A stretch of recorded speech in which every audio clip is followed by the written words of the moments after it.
The UK and the USA have allowed the Ukraine to fire their long-range missiles over the border. But does that now mean that the UK will have to enter the war?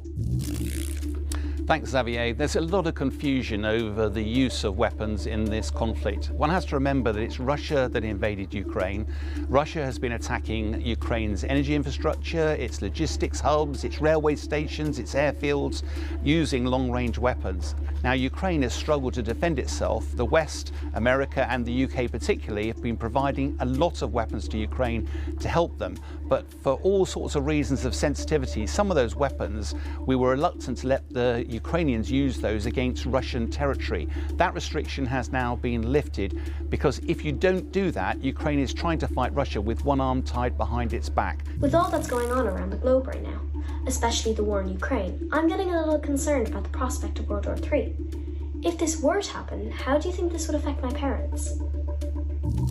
Rosie, this is a question I get asked all the time, and the short answer is we're not on the verge of World War III.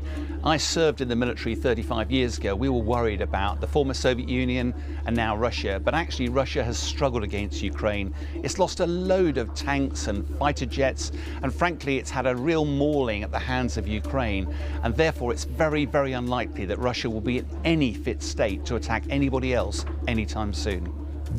Is Donald Trump really going to stop the Russia-Ukraine war in just 24 hours? Thanks, Max. A really interesting question. Former President Trump has now been re-elected in America. He'll take the reins on the 20th of January, and he's made lots of fairly wild claims about a lot of things, including ending the war in Ukraine within 24 hours. What's fascinating is the different approach he's seeking to take. The current President Biden, his approach has been that he doesn't want Ukraine to lose the war. What that means is supporting Ukraine for as long as the war takes.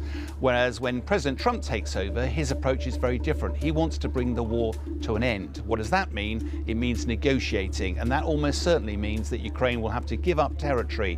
That's the downside. The positive side, that it will potentially bring the war to an end. We'll have to wait and see. President Putin has warned that Russia could use nuclear weapons. Do you think that this would actually happen? Leo, this is an incredibly topical question. It worries everybody, not just children. It worries adults as well. The short answer is we're not about to have a nuclear confrontation. Nuclear weapons are incredibly powerful. They've been around for decades now. They're the ultimate deterrent to stop anybody attacking you. They're not to be used in the offense. There is no way Russia ever wants to start a nuclear war because there are no winners. I can reassure you, we're not on the brink of nuclear war.